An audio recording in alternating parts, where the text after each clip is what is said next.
Hi friends, எப்படி இருக்கீங்க? இன்னைக்கு சூப்பரான வத்த குழம்பு எப்படி இருக்குன்னு பார்க்கலாம் வாங்க. அடுப்பத்தை வச்சு மண் சட்டி வச்சுக்கலாம். நல்லெண்ணெய் ஊற்றிக்கலாம். நல்லெண்ணெய் நல்லா வந்து காய்ஞ்ச பிறகு கத்திரி வத்தை போட்டுக்கலாம். நல்லா கிண்டி விட்டுக்கலாம். நல்லா வறுத்து எடுத்துக்கலாம். ஒரு தட்டில் எடுத்து வச்சுக்கலாம் ஃப்ரெண்ட்ஸ். அடுத்தது கொத்தரை வத்தை எடுத்து நல்லா வறுத்து விட்டுக்கலாம். நல்லா கிண்டி விட்டுக்கலாம்.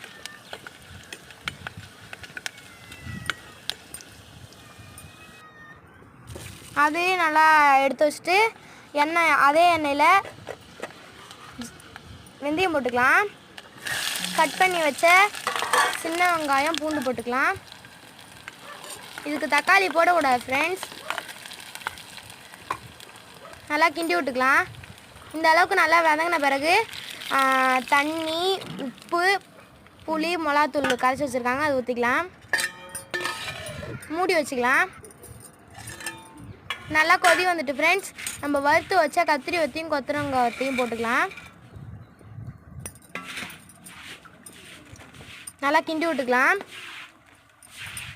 அவ்வளோதான் ஃப்ரெண்ட்ஸ். நல்லா ஒரு கொதி விட்டு எடுத்தால் அவ்வளோதான் ஃப்ரெண்ட்ஸ். நல்லா சூப்பரான வத்த குழம்பு ரெடி. ட்ரை பண்ணி பார்த்துட்டு எப்படி இருக்குன்னு சொல்லுங்கள். வீடியோ பிடிச்சா லைக் பண்ணுங்கள், ஷேர் பண்ணுங்கள், மறக்காமல் சப்ஸ்கிரைப் பண்ணுங்கள் ஃப்ரெண்ட்ஸ். பாய்.